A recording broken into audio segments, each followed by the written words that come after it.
cycle tank. So this one I got about maybe 2.5 to 3 weeks ago. I think it's been 3 weeks actually. And I mean, I have cycled it, but I have not put any fish in it yet. I have my little Java fern right there. Over there, and I have a Anubias.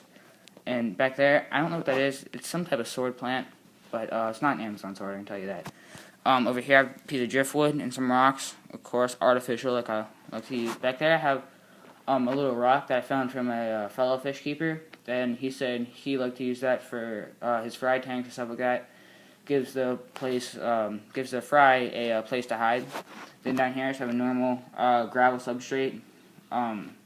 I use the blue substrate because it's kind of like in my living room, and I wanted to look kind of nice. And then back in the corner, can you see that? Yeah, you can see it. I have my 100-watt heater. It might be 150. I think it's 100. But then, and then here I have my internal filter.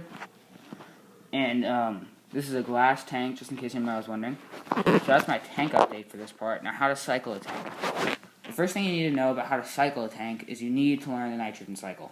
Now, I'm going to go over this real quick, but you can look it up on Google, other videos on YouTube. Cloud9 Aquariums has an awesome video on it, as I mentioned before. But I'm going to go a quick overview on it. So, first, it's called a nitrogen cycle.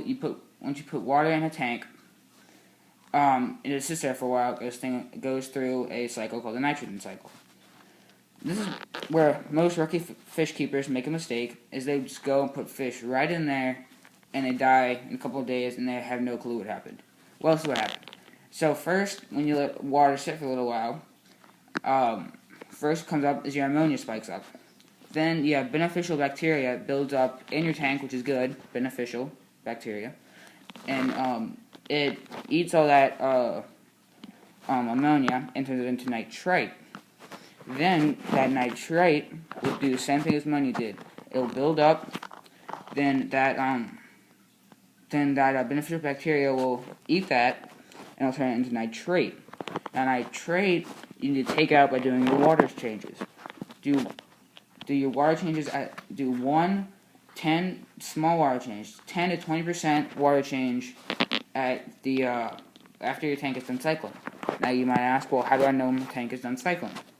Well, first off, when it starts cycling, your water will be pretty cloudy, and it's just not going to look so good. Like as you see on my sword plant back there, it's a little dead leaf. That's probably from either ammonia or nitrate. But well, you definitely know how it is working. Sorry about that.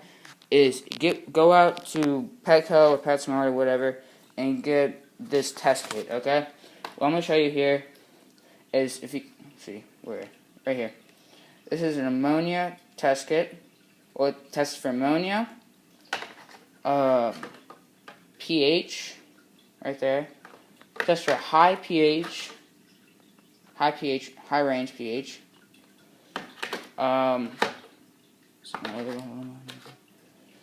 Nitrate should look like that. Actually, that was nitrite. This is nitrate.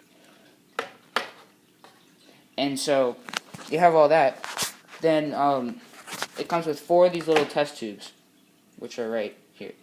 These little 5mm test tubes. And all you want to do is just read the instructions and do what they say and get a reading off the cards that they give you. And that would be really helpful and valuable to know how to, when your tank is done, where it is, and when you can introduce fish. And so once that is done, you'll be ready to put fish in, and you can just be able to enjoy your fish. Some people might be asking, what do you do with this tank? This tank is actually my guppy breeding tank. So I'm gonna breed guppies in here. And actually right now I do not have a plan, which is probably the worst thing that could happen. So I do not have a plan for this tank. So if you guys want to buy some, just comment below. Comment, rate, subscribe. Still looking for some wish I could talk for you guys today. Subscribers out there, and so I'm my first one, so I'm looking forward to that. But yeah, first of all, and one thing I also forgot to mention, this is gonna be I've been breeding guppies in here, so Most people say, well, don't you know a lot of plants for that? Yes, you do. And I recommend Java moss, Java fern, which is right there. But you're going to need also duckweed, stargrass. And all duckweed and stargrass are both top plants, but they just float on top around there. And so whenever guppies breed, they fly to the top and they go to the bottom. So you need plants on the bottom and the top. And that's why I got that rock back there. That will really help. I'm trying to get some Java fern in here. But this tank had already been cycled. It took about a week and a half, I guess. A week and a half to 2 weeks, you should be good on that. But I still haven't put fish in here, and it's been 3 weeks, just making sure that bacteria is established, and it will definitely be ready for some guppies in there. So looking forward to that, and hope you guys enjoy your tanks.